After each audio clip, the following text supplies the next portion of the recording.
Bom dia, meus queridos alunos. Estamos de volta para mais uma lição, né? No domingo passado, nós terminamos a lição do nosso trimestre, né? Que falava sobre a vida de Jesus, que era o nosso Salvador. E nós vamos iniciar agora, nesse trimestre, essa nova revista, que fala dos dons espirituais e o fruto do Espírito. A gente vai ter a oportunidade de estudar agora sobre isso. É algo que às vezes a gente acha confuso e difícil, mas a gente vai tentar esclarecer aqui e ver que não é tão difícil assim. Hoje nós vamos estudar sobre a manifestação do Espírito na igreja, né? E quando a gente fala, sempre deixo claro para vocês da igreja, a igreja somos nós, pessoas, não as quatro paredes, mas as pessoas que formam essa igreja, né? E que vivem nos caminhos segundo a vontade de Deus, né? E hoje nós estaremos estudando sobre isso. E o autor começa a nossa lição falando assim, né, que hoje, nesses últimos tempos, né, o homem tem se declarado senhor da sua própria história. Ele se acha autossuficiente, ele é altamente individualista, é ele mais ele, e acha que não precisa de mais ninguém e de mais nada, e que ele pode todas as coisas, né? Mas a gente vai ver com o estudo, com o decorrer do estudo, que essa verdade que o homem acha, ele não consegue realmente confirmar, né? E a gente vai hoje estudar que a gente precisa do derramar do Espírito e do Espírito de Deus, né? Para que a igreja possa realmente destacar um poder transformador para esse mundo que só as pessoas só pensam em si próprias, mas que as coisas não funcionam assim, que a gente deve mostrar o amor de Deus, e para mostrar o amor a gente precisa de alguém para mostrar esse amor, né? E a gente vai ver que o Espírito de Deus é transformador e que ele rompe esse individualismo, né, para abrir um canal de bênçãos para o mundo. Sabendo que as pessoas não precisam confiar nas suas próprias forças, mas eles podem e devem viver na dependência do Espírito Santo, né, que vai capacitá-los com ferramentas para que eles realmente possam fazer feitos extraordinários e viver realmente uma vida com abundância e propósito, né? A gente viu, né, nas outras lições, né, que todos nós temos um chamado que Jesus chamou e deu uma missão para a gente. A missão da gente é ide. Ide é vá. Vá por todo mundo e pregue o evangelho a toda criatura. E o que é o evangelho? O evangelho era os ensinamentos de Jesus, o que ele queria que a gente fizesse, para que a gente pudesse realmente se parecer com ele, né? E quando Jesus veio, e o ministério dele durou três anos, ele falou tudo o que ele queria, mas ele terminou a missão dele, que ele foi obediente, veio para morrer para que a gente pudesse ter salvação, e ele subiu. E os discípulos ficaram aqui sóis e desamparados, perdidos, numa crise. O que eles iam fazer agora? Eles não tinham mais o mestre deles, eles não tinham mais o amigo, aquelas pessoas que ensinavam, aquela pessoa que ensinava a eles, que fazia, operava milagres, que curava. Eles estavam meio que atordoados com toda essa realidade agora e se achando incapazes, sem coragem para poder alcançar os corações das pessoas, né, falando das boas novas. Só que quando Jesus foi, disse para eles: permaneça em Jerusalém, até que desça sobre vós o Espírito de Deus. E eles foram obedientes, eles realmente foram discípulos. E eles ficaram lá até que o Espírito Santo desceu. E quando o Espírito Santo desceu sobre eles, deu a capacidade deles saberem o que vão fazer, o que vão falar, onde vão, os milagres que vão operar, tudo no nome de Deus, né? O fato é que cada coisa tem a sua finalidade. Mostrando isso na prática, por exemplo, se a gente olhasse um prego, um parafuso, uma lata de leite condensado, um refrigerante, uma garrafa de vinho, e nós teríamos que abrir para que pudesse utilizar, a gente precisaria de instrumentos diferentes. Para um prego, a gente precisa de um martelo. Para um parafuso, nós precisamos de uma chave de fenda. Uma lata de leite condensado, nós precisaríamos de um abridor de latas. Uma garrafa de refrigerante, um abridor de tampas de refrigerante. E uma garrafa de vinho, um saca-rolha para tirar. Acontece que eu não consigo colocar um prego na parede com um parafuso. Por quê? A diferença do prego para o parafuso é que o prego tem a cabeça lisinha, o corpo retinho que você coloca na parede e com a pressão de um martelo ele entra. Uma chave de fenda, um parafuso é diferente. Ele tem todo um espiralzinho no corpo dele e a cabeça ou tem uma fenda reta ou tem uma estrela, que você precisa de uma chave para rosquear e ele vai entrando. Se eu pegar um prego e tentar rosquear com a chave de fenda, eu não consigo, porque eu não tenho aderência na cabeça do prego para aquela chave firmar. Se eu tentar bater o prego, o parafuso com um martelo, eu vou arrombar o buraco que entra e ele não vai firmar, porque ele tem toda uma estruturinha que aquilo vai apertando. Numa lata de leite condensado com um abridor de tampas, eu não consigo abrir. Eu preciso aquele que tem um ganchinho que fura e eu faço assim rápido. Da mesma forma, eu não consigo abrir uma lata de refrigerante com aquele que abre assim. Eu preciso daquele outro que encaixa, faz assim. E esse abridor que encaixa, eu não consigo fazer na garrafa de vinho, porque a garrafa de vinho não tem aderência que enganche e que dê a pressão que saia, porque a rolha está dentro, não está fora. Então, eu preciso de um saca-rolha que eu rodo, entro e aí eu puxo. Ou seja, cada peça precisa de uma peça específica para sua utilização. O que isso quer dizer para a gente, né? O que quer dizer é que se no mundo físico cada ferramenta precisa de um objeto adequado, muito mais no mundo espiritual. O Espírito Santo percebe as necessidades da igreja, de nós, do nosso corpo, e ele tem distribuído dons espirituais para cada uma pessoa, conforme a necessidade da igreja, para suprir o corpo de Cristo. É por isso que cada pessoa na igreja tem um dom, para que ela realmente possa desenvolver e as coisas aconteçam, fluam normalmente. Eu não preciso fazer gambiarras para abrir uma lata de leite condensado quando eu não tenho abridor, como algumas pessoas têm a habilidade de colocar uma faca com martelo e roda, mas precisa segurar, senão a lata roda, às vezes você pode se cortar. Então, não precisa, porque o Espírito Santo está preocupado com isso. Então, para cada um, ele deu um dom. E a gente vai ver agora, né? Que a gente tem que entender que Deus pensa em todas as coisas, né? E qualquer atitude que o crente pratica para fortalecer ou contribuir para o desenvolvimento da igreja é fruto da ação do Espírito. E sabe, meus queridos, que dom é diferente de vocação. Dom, como diz o nome, já está dizendo, dom é dado de graça, é Deus que dá. E os dons são utilizados pelo Espírito para o corpo de Cristo, na igreja. E a vocação não é aquilo que você tem afinidade, aquilo que você sabe fazer e que você usa na sua vida diária. E que às vezes Deus usa a sua vocação para usar como dom na igreja, mas nem sempre, porque Deus dá o dom conforme Ele quer a necessidade para cada um. E todos nós temos o dom. A gente precisa descobrir. Porque Deus quer que a igreja seja completa, tá? E eu vou falar para vocês aqui alguns tipos de dons para que vocês entendam e possam realmente aprender a desenvolver o seu dom no corpo de Cristo, na igreja, no trabalho, né? Existe o dom de administração, que é aquela capacidade de guiar, dirigir, de liderar uma igreja, né? Que a gente costuma ver sempre isso na pessoa do pastor. Existe o dom do apostolado, que é a capacidade de servir como missionário. É aquele representante de Deus que vai falar, é um apóstolo de Deus, falar da palavra de Deus, que pode ser o pastor, pode ser um membro da igreja, pode ser um missionário. Cada um tem um dom segundo Deus deu, né?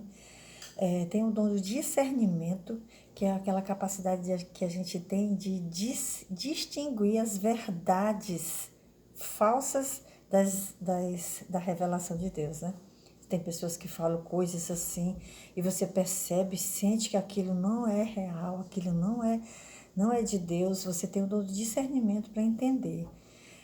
Evangelização, né? Que é a capacidade de falar, de conquistar os outros para o Senhor, falando do Evangelho de Deus, o que Jesus viveu, o que Ele queria que a gente fizesse, né? De exortação, que é a capacidade de a gente encorajar, consolar, a gente admoestar as pessoas, falar, mostrar o que está certo, o que está errado, de forma construtiva, não depreciativa, para que as pessoas entendam a verdade, possam viver segundo realmente os parâmetros de Deus. Existe o dom de fé, que é aquela capacidade de tem da pessoa crer de forma assim excepcional, sabe? Ela crê, ela ora, vamos ter fé em Deus, e ela ora com aquela certeza, com aquela convicção. É também um dom. Doação, né? Que é aquela capacidade de ter excepcional das pessoas contribuírem, sabe? Estar sempre ajudando, dando o seu, dando o que pode, o que não pode. Aquela pessoa que doa de maneira realmente excepcional. E não às vezes só dinheiro, o seu trabalho, a sua vida. Tudo que ela puder ajudar, ela está doando, né? Hospitalidade, que é aquela capacidade de receber bem na sua casa. A Bíblia diz que a gente deve ser hospitaleiro, porque às vezes a gente está recebendo anjos do Senhor e não sabe. Receber com alegria. Vou lhe visitar, venha, dê o seu melhor, prepare, seja uma pessoa agradável. Esse também é um dom. A misericórdia, né? Que é aquela capacidade de oferecer consolo, quando você é solidário, você vê a necessidade do outro, você está sempre pronto para atender, você tem misericórdia, você ajuda, você vê sempre o lado bom das pessoas. Milagres e curas, é aquela capacidade de curar, de fazer um milagre, de coisas extraordinárias, assim, excepcionais que a gente não é acostumado. Mas não a pessoa, mas no poder do Espírito, Deus dá essa capacidade, ela pode orar, as pessoas se curam, acontecem milagres. Quando é dom de Deus, vem realmente de Deus, né? Pastor e mestre, aquela capacidade de liderar, de ensinar, tá? Sempre está cuidando dos membros da igreja. Profecia é aquela capacidade de entender e comunicar a mensagem. Você é profeta, todas as vezes você fala que Jesus vai voltar, toda vez que você fala do que vai acontecer, você está profetizando algo que Deus já colocou que vai realmente acontecer. Serviço, outro dom, é a capacidade de identificar as necessidades dos outros e ajudá-los, orientá-los. Você pode também trabalhar na igreja, precisa de levantar um recurso para comprar um som, então você está pronto para trabalhar, você organiza um bazar, você faz uma feijoada, você trabalha, você está pronto para servir, também é dom. Tem pessoas que estão prontas para, que é pau para toda obra que todo mundo fala, Deus dá um dom de serviço também. Ensinar é a capacidade, né, de ensinar as verdades de Deus para as pessoas, para que eles entendam o que Deus queria, o que Deus tem para a gente, né? Dom de línguas é a capacidade de falar em uma linguagem desconhecida, que a gente não entende, mas é a linguagem dos anjos que Deus fala. E junto vem a interpretação de língua, que é a capacidade de entender e explicar essas palavras que alguém falou em outras línguas. Então, existem todos esses dons. Ainda tem mais que a gente vai, no decorrer da Bíblia, eles citam, mas para que a gente possa entender e saber que cada um tem um papel na igreja, porque cada um tem uma função e Deus quer que o corpo seja completo. Então, Deus dá dom para todo mundo, né? Deus manifesta o seu poder de várias maneiras, não é isso? Através dos dons, né? Mas para que a gente tenha êxito e está cumprindo esse papel como dom realmente de Deus, é preciso que a gente seja revestido do Espírito Santo. Porque sem o Espírito Santo isso não é dom, isso é vocação, isso não vem de Deus, isso não é para crescimento do reino, é para seu crescimento próprio. Então o mestre orientou os discípulos naquela época para esperar e ser revestidos do poder. E aí eles estavam prontos para cumprir a sua missão, ir por todo o mundo. E aquela missão vale até hoje. Nós também temos essa missão. E para que essa missão evangelizadora, a gente vai falar do Evangelho de Cristo, dos ensinamentos que ele deixou, e para que a gente tenha sucesso, a gente precisa do auxílio também do Espírito Santo. A gente precisa realmente ser revestido do poder do alto, de Deus, para que a gente tenha poder e autoridade para falar, né? O Espírito Santo, como ele falou em Atos 1:8, é que a gente ia receber o Espírito Santo, ele derramar sobre nós e a gente ia ter poder para testemunhar com ousadia, não é sem vergonha, o Evangelho em toda a Samaria, Judéia, Samaria e até os confins da terra. Judéia, o que nos rodeia, Samaria, nosso bairro e cidade, e os confins da terra fora. Lembra das missões transculturais, evangelismo pessoal, evangelismo transcultural, que muda de país, o pessoal é conosco e o local que a nossa igreja pode fazer, assim também, Deus daria esse poder. E a gente pode ter certeza que os sinais miraculosos de poder a gente vai experimentar também, que Jesus experimentou, a gente também continuará experimentando em Deus. Porque também está à nossa disposição. Basta que a gente creia e busque essa experiência maravilhosa e a gente também vai experimentar. E essa promessa é para todas as gerações. Todos quantos Deus os chamar, Deus vai dar poder para também ter um dom e crescer na graça e no conhecimento de Deus, né? Porque o ensino, o Espírito revela a sabedoria divina, tá? A gente precisa dessa sabedoria de Deus para a gente não errar o caminho. Nossa caminhada é árdua, é difícil, por isso nós precisamos ser sábios. E a gente só vai encontrar sabedoria na palavra de Deus, porque a gente está aprendendo aqui sobre o Espírito de Deus. Então é na palavra de Deus que a gente busca sabedoria. A Bíblia diz que se alguém tem falta de sabedoria, peça a Deus que Ele dá liberalmente.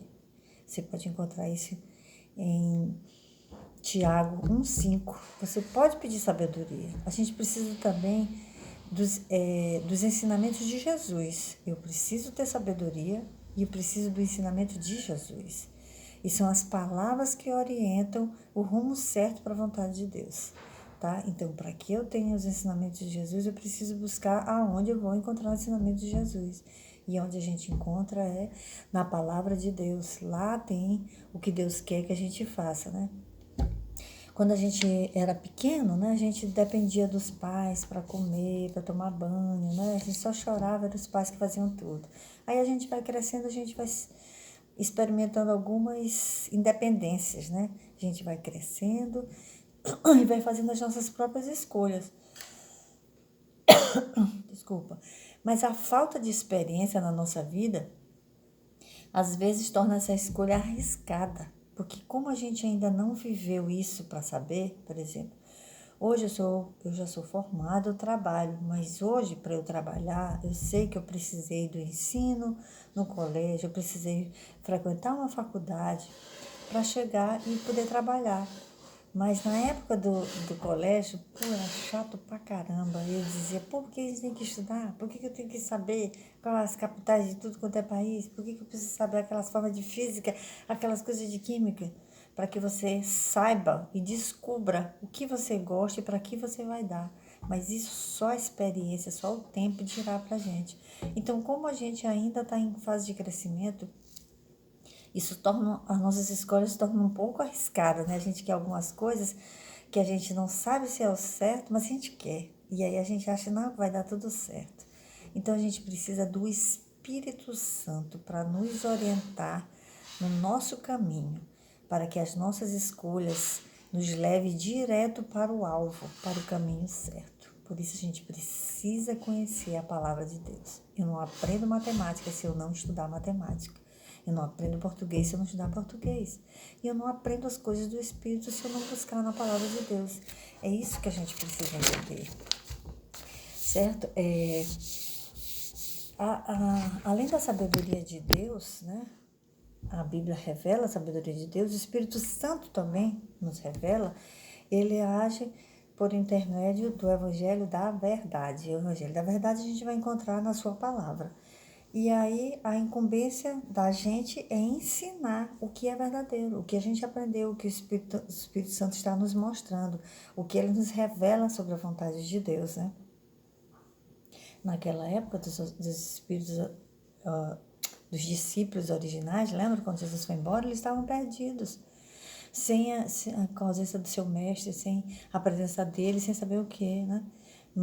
Mas a gente entende hoje que ele, apesar de toda aquela inexperiência, tudo aquele contexto que levaram, eles alvoroçaram o mundo. E o evangelho chegou até nós por causa deles. O que será que aconteceu?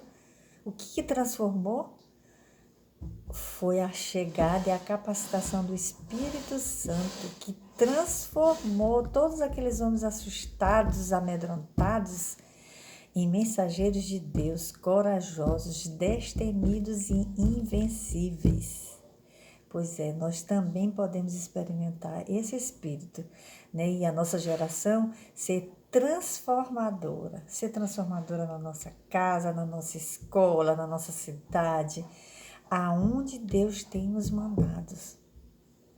E até nas nossas igrejas também, né? Nós somos inspirados a chamar pela capacitação do mesmo Espírito para que Ele nos use da mesma forma que usou os discípulos naquela época. E que Deus dê ousadia para que a gente possa transmitir a mensagem de Deus de forma correta para as pessoas que Deus quer que nós atinjamos. Então, é esse realmente o nosso papel, né? A mensagem do Evangelho representa hoje, tem que representar hoje uma missão diferente, porque hoje a nossa mensagem que vem de Deus é a oposição do estilo de vida desse mundo. E a gente precisa ter um aliado, que é o Espírito Santo, para a gente poder vencer. A gente sabe que hoje o errado é que é o certo. Tudo que está acontecendo na humanidade, que a gente vê literalmente que não agrada a Deus, mas que todo mundo age com a maior naturalidade. E a gente não, isso não é o nosso papel, a gente precisa dizer que não é assim que a gente chega até Deus. E a gente só vai ter essa ousadia e esse poder se o Espírito Santo estiver com a gente. Então a gente precisa realmente, né? Porque os valores desse mundo confrontam e contrariam a mensagem expressa de Deus, que a Bíblia diz está sendo tudo ao contrário. E a nossa pregação é através dela que os descrentes são convidados a rever seus conceitos, seus valores, para ter uma mudança radical no seu estilo de vida, tá? E só através da palavra de Deus e só através do poder do Espírito em nós é que nós vamos poder fazer e falar para as pessoas dessa forma, né? E o que fazer para que essas pessoas já sejam convencidas do seu erro? Como a nossa pregação poderá ter efeito no coração das pessoas afastadas de Deus? Somente, queridos, somente com o poder do Espírito Santo agindo em nós, porque é o Espírito que convence o homem do pecado, da justiça e do juízo de Deus. Então, a gente precisa entender que a gente precisa ser cheios do Espírito Santo para a gente pregar com ousadia e colhermos o fruto da nossa pregação. E assim cumprimos a nossa missão que Deus mandou. Ide por todo mundo e pregar o Evangelho a toda criatura. Que Deus abençoe vocês, que vocês possam estar realmente querendo ser cheios do Espírito Santo e que o Espírito possa revelar a vocês o dom que Ele deu para cada um, para que a gente possa desenvolver com alegria, com perfeição, com ânimo, com satisfação e fazer a vontade de Deus. E realmente viver a vida plena para a qual Deus nos criou. Muito obrigada e fique com Deus, em nome de Jesus. Amém.